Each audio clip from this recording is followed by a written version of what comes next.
actually in the screen? Yep, the red bullseye middle. And it's recording. Don't worry. Come on. But you're not smiling. Well, I'm not ready to shoot yet.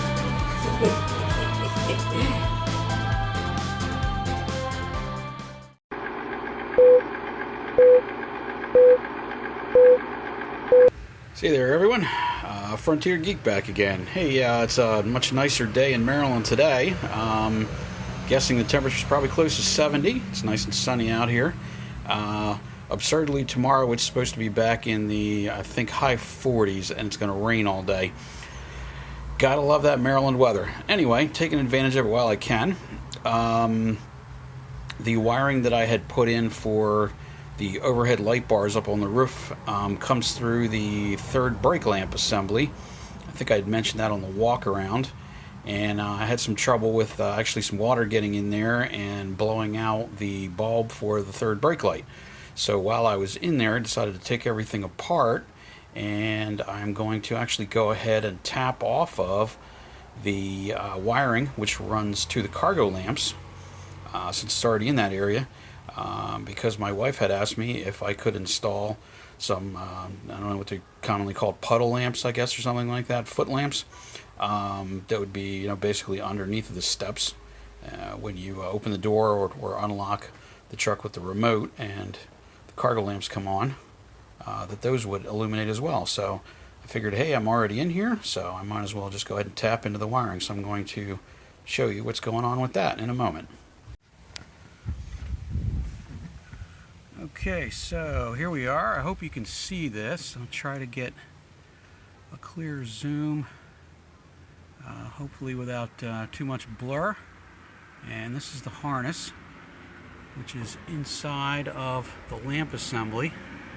Here you can see where the wires are coming through, and I added some more clear silicone to keep out the water. Apparently I hadn't done enough of a job first time around, and I lost one of the lamps at that point. So here you can just see the assembly. It looks, you know, basically the same from the rear, but up top the wires actually come through and they route down through here down into the truck.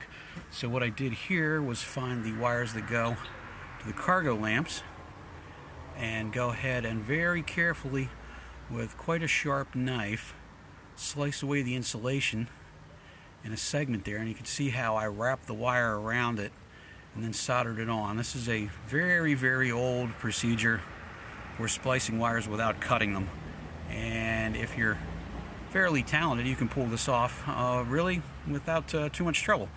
This is actually the same procedure that I used for the IPDMER under the hood to tap into the keyed on and off and the high and low beams outputs, and brought those over to the Fuse and Relay Center, which I had documented in my build in one of the other videos.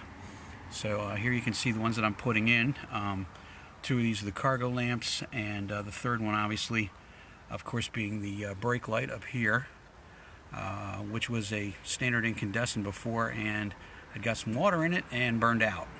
I'm sure most of you know what happens to incandescent lamps when they get wet. Nothing good. So I believe that should take care of the wetness problem. Going to go ahead and clean up around here. I'm going to tape these connections, feed the wiring up through the headliner, so it'll be ready when I come back for it another day to go ahead and complete this project. And I will go ahead and document when those are ready, that we're going to have, like I said, whatever you want to call them, puddle lights, step lights, whatever particular name you like to give them there. And so here's where we're starting. Catch y'all soon.